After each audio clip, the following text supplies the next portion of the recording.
Bienvenidos a las respuestas de la psicología, donde exploramos el fascinante mundo de la mente humana, ofreciendo perspectivas sobre el comportamiento humano, las complejidades de la mente y conocimiento práctico para comprendernos mejor a nosotros mismos y a los demás. Claro. En esta inmersión profunda abordaremos un tema que a menudo aparece en los titulares y la ficción, pero que sigue estando rodeado de malentendidos: el trastorno de personalidad antisocial, el TASP, a veces denominado sociopatía. Ajá. Exploraremos qué define exactamente el TASP, analizando los patrones persistentes de desprecio y violación de los derechos de los demás que lo caracterizan. Sí. Profundizaremos en las posibles raíces de esta compleja condición, examinando la interacción de las predisposiciones genéticas, los factores biológicos que afectan a la función cerebral y el impacto de las experiencias de la primera infancia, como el abuso, la negligencia y los entornos familiares inestables. Compartieron material muy perspicaz sobre el TASP.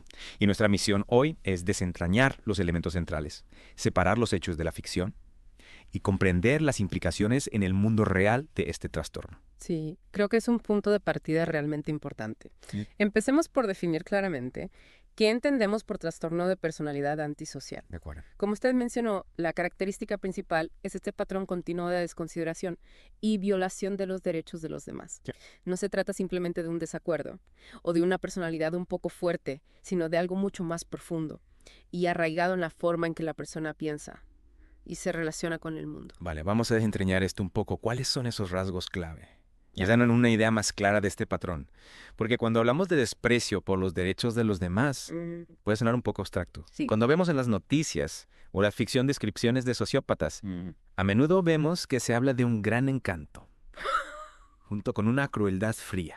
¿Cómo encajan esos rasgos aparentemente contradictorios dentro del marco del TASP? Es una pregunta muy perspicaz. Gracias. Algunos de los rasgos más distintivos son la impulsividad, esa tendencia a actuar sin pensar en las consecuencias, Ya. la irresponsabilidad manifestada en la dificultad para mantener empleos, cumplir con las obligaciones financieras o incluso mantener relaciones estables a largo plazo. Entiendo. Y quizás uno de los aspectos más llamativos, la falta de remordimiento por sus actos, Sí. es decir, la ausencia de culpa o arrepentimiento, incluso después de haber causado daño a otros. Wow. Y ese encanto del que usted habla puede ser una herramienta más en su repertorio manipulador. Ah. No es una contradicción, sino más bien una estrategia para ganarse la confianza de los demás y así poder explotarlos más fácilmente. Y ahí es donde uno empieza a ver las implicaciones en la vida real, ¿no? Exactamente. Porque si no existe esa brújula interna del remordimiento, las acciones pueden tener consecuencias bastante graves. No solo para la persona con TAS, sino para quienes la rodean. Esa ausencia de brújula moral interna es asombrosa. Uno se pregunta qué factores podrían llevar a una diferencia tan fundamental en la composición emocional de alguien. Claro, históricamente, a menudo ¿Ya? vemos un patrón de comportamiento delictivo asociado a este trastorno. Sí. Da la impulsividad, Ujú. el desprecio por las reglas y la falta de remordimiento que hemos comentado. Quizás no sea de extrañar que históricamente, y por desgracia a menudo en la actualidad, veamos un patrón de implicación en conductas delictivas con este trastorno. Ajá. Es una consecuencia de sus rasgos centrales.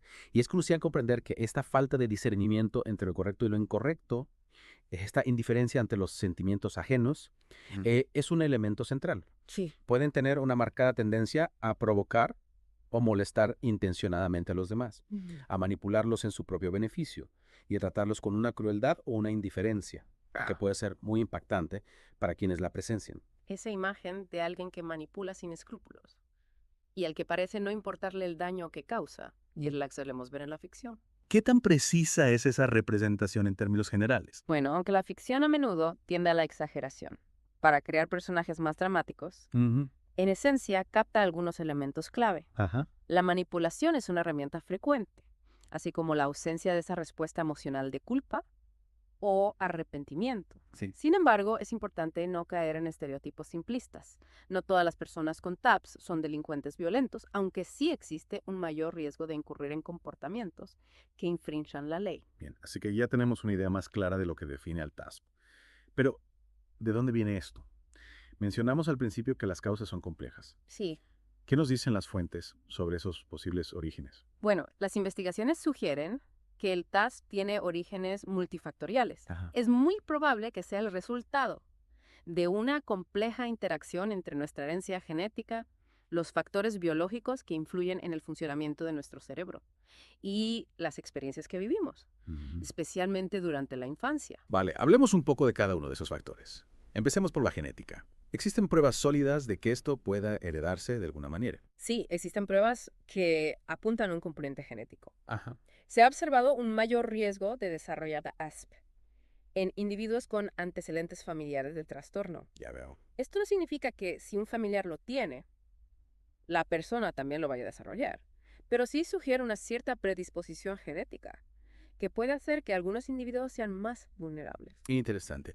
Y en cuanto a los factores biológicos, ¿qué diferencias se han encontrado en el cerebro de las personas con TAPS? Se han identificado algunas diferencias en la estructura y función cerebral. De acuerdo. Por ejemplo, algunas investigaciones sugieren alteraciones en áreas del cerebro que están implicadas en el procesamiento de las emociones, el control de los impulsos y la toma de decisiones morales. Ya veo.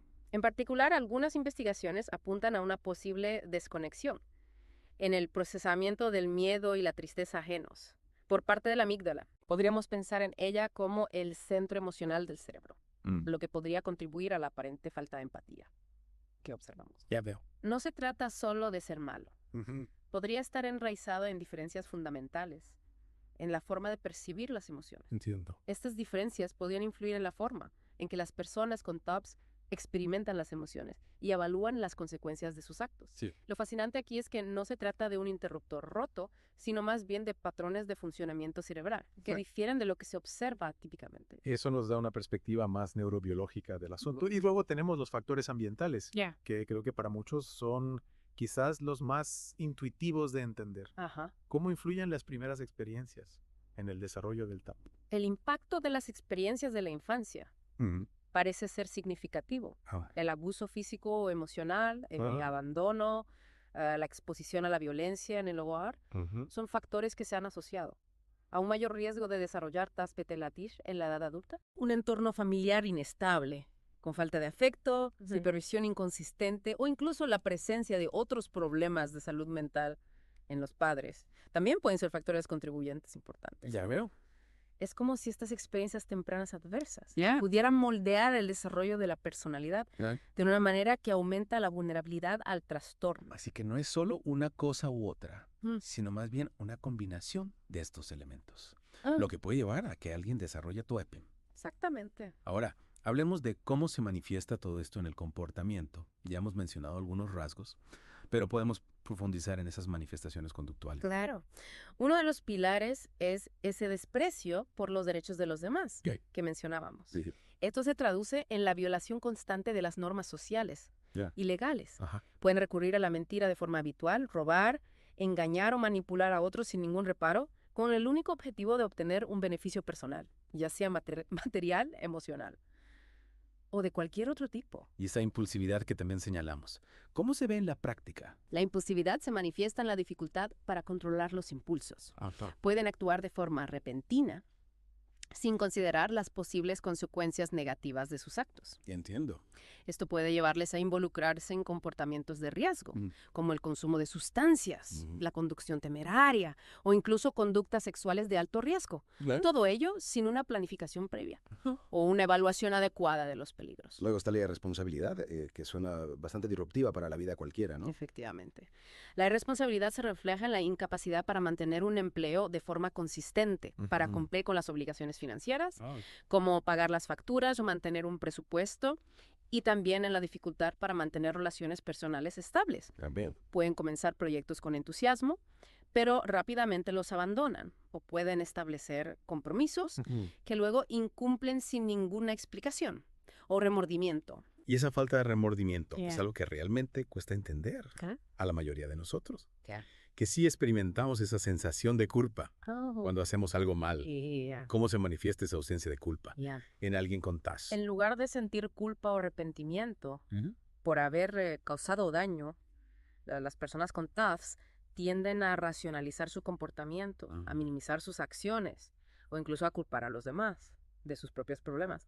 Pueden mostrar una total indiferencia ante el sufrimiento ajeno, como si las emociones de los demás no tuvieran ningún peso para ellos. Las fuentes también mencionan la agresividad y la manipulación como comportamientos comunes. ¿Cómo encajan estos en el panorama del TAS? La agresividad puede manifestarse tanto de forma verbal como física. Ajá. Pueden ser propensos a discusiones acaloradas, a insultar o amenazar a otros, e incluso a involucrarse en peleas o actos de violencia física. Entiendo. La manipulación, por otro lado, es una habilidad que a menudo desarrollan para conseguir sus objetivos. Pueden ser muy persuasivos, utilizando el encanto superficial, o la intimidación según la situación, o pacuso, para controlar a los demás, y conseguir lo que desean, sin importar el coste emocional o material para la otra persona. Y no podemos olvidar el tema de los problemas con la ley, Yeah. que parece ser una constante en muchos casos de TECs. Así es.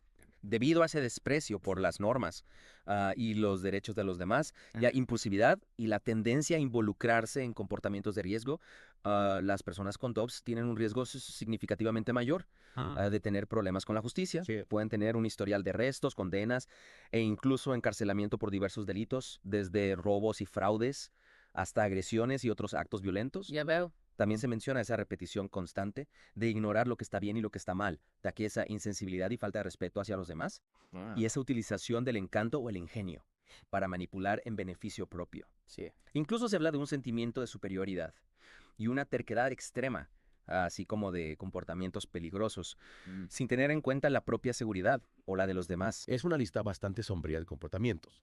Esto nos lleva a preguntarnos por el inicio y la progresión del TASP. ¿Cuándo suelen aparecer los primeros signos? Es muy común que los adultos diagnosticados de TAPS hayan mostrado síntomas de lo que se conoce como trastorno de conducta antes de los 15 años. De acuerdo. Pensamos en el trastorno de conducta como un precursor en la infancia. Ajá. Si bien no todas las personas con trastorno de conducta desarrollan TAPS, implica un patrón similar de violación de las reglas y los derechos de los demás. Oh, yeah. Y su presencia es un criterio diagnóstico clave para el TAS en la edad adulta. Entiendo. Este trastorno de conducta se caracteriza por un patrón de comportamiento persistente en el que se violan los derechos básicos de los demás o las normas sociales importantes. Ajá.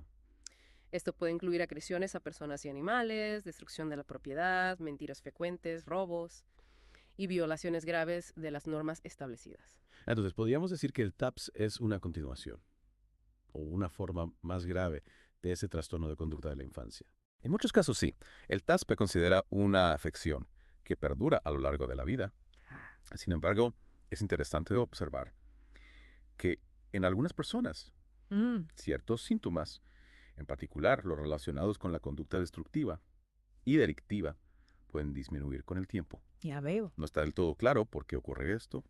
Podría estar relacionado con los cambios que se producen en el cerebro con el envejecimiento, una mayor conciencia de las consecuencias negativas de su comportamiento a medida que acumulan experiencias, o quizás una combinación de otros factores. Eso da un pequeño rayo de esperanza, Ya. aunque la idea de que sea una condición de por vida suena bastante desafiante, tanto para la persona como para su entorno. Sí.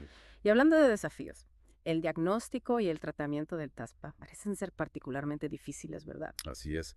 El diagnóstico presenta sus propias complicaciones, principalmente porque las personas con TASPA rara vez buscan ayuda por iniciativa propia. Pueden negar tener problemas, culpar a los demás de sus dificultades, o incluso no ser conscientes de que su comportamiento es problemático. Ya veo. Un aspecto clave en el diagnóstico es la forma en que la persona se relaciona con los demás y con la autorización adecuada.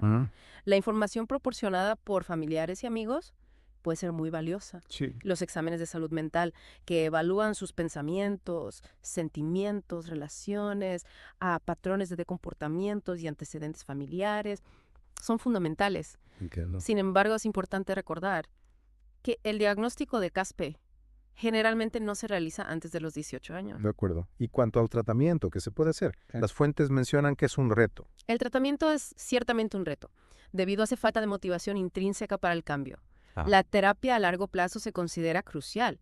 La terapia cognitivo-conductual, o POTCCC, ha demostrado ser útil en algunos casos, ya que puede ayudar a la persona a identificar patrones de pensamiento y comportamiento disfuncionales, y a desarrollar estrategias de afrontamiento más adaptativas. Ya veo. Sin embargo, no existe una medicación específica que cure el TAS. Los medicamentos pueden utilizarse para tratar afecciones coexistentes, como la ansiedad, la depresión o la agresividad, pero no abordan la raíz del trastorno de la personalidad en sí.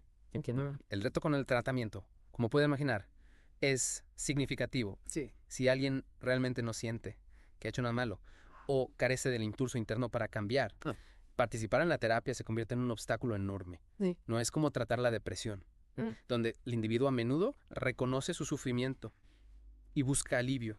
Es decir, que la voluntad de la persona de participar en tratamiento parece ser un factor determinante en su posible éxito. Absolutamente.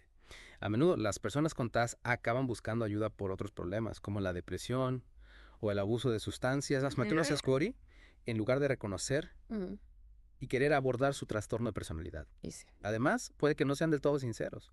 Al describir sus síntomas, Ellen pues abuna lo que las establece de diagnóstico y tratamiento. Esto nos lleva inevitablemente a pensar en el riesgo que las personas con TAS pueden representar para la sociedad. Sí. Esa falta de remordimiento y la tendencia a los comportamientos antisociales tienen implicaciones importantes, ¿no? Sin duda. Mucha gente asocia el TAS únicamente con delincuentes violentos. Basándonos en la información que hemos comentado, ¿es esa una visión precisa o demasiado simplista debido a su comportamiento delictivo y a esa falta de conciencia de las consecuencias de sus actos en los demás? Las personas con TAS pueden representar un riesgo significativo para la sociedad. Esto subraya la importancia de un tratamiento y una supervisión adecuados cuando sea necesario. Sin embargo, es una simplificación excesiva equiparar a todas las personas con TASPes con delincuentes violentos. De acuerdo. Si bien el riesgo de comportamiento delictivo es mayor, no todas las personas con este trastorno cometen actos violentos. También es muy común que el TASP se presente, junto con otros trastornos de salud mental, como el trastorno por consumo de sustancias, lo que puede complicar aún más la situación. Sí.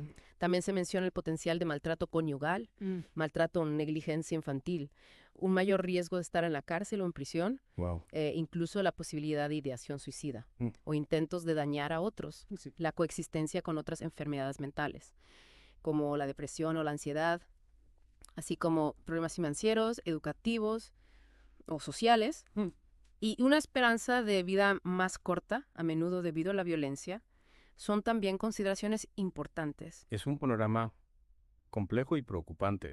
¿Hay algo que se puede hacer en términos de prevención o de ayuda a las familias que sean afectadas por este trastorno? Bueno, si bien no existe una forma segura de prevenir el desarrollo del TAS, la identificación temprana de los problemas de conducta en la infancia, lo que mencionamos del trastorno de conducta podría ser clave para mejorar los resultados a largo plazo. Ofrecer intervención temprana a los niños que muestren signos de riesgo podría marcar la diferencia. Para los familiares de personas con TAS, es fundamental aprender a establecer límites claros y a protegerse de la agresión.